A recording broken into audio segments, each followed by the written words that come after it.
Rendering fat is one of the more important techniques to master. Fat adds a lot of flavour to a dish, and we quite often use it for flavour.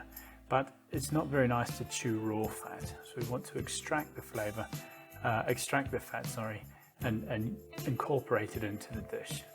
Now this pancetta has gone straight into the pan. It's fairly hot to start with, and you can hear it sizzle.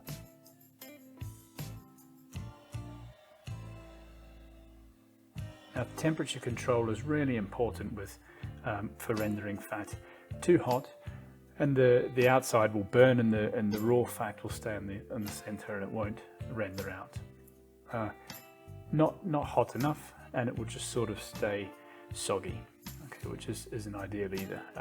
And again, it takes a long time for the fat to be rendered out. So it's important to manage the temperature well. It goes into a hot pan, sizzles, and then you lower the temperature slightly just to keep it on a nice gentle tick over. Now you'll notice that the fat's rendering out of this at quite a quick pace because the video is running quickly, but it takes about 5 or 10 minutes in the case of this carbonara.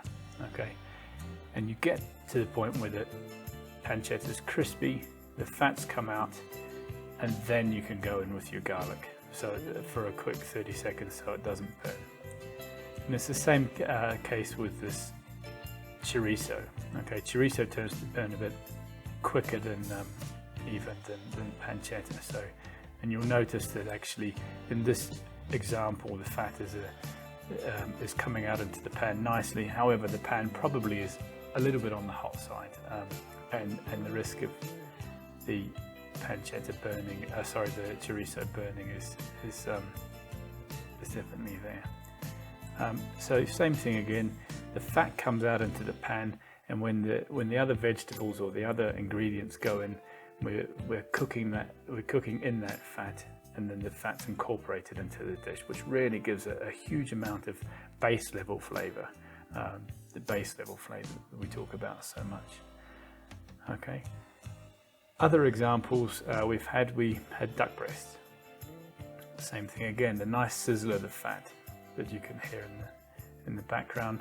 The fat's rendered out of the duck breast to start with, and we've poured off a lot of fat during the course of this process, so that we've just left with the nice crispy skin. The fat from underneath the skin is all gone, and we won't have to chew on that. It's exactly the same example with fish. The fat lives just under the skin, like with this piece of sea bass.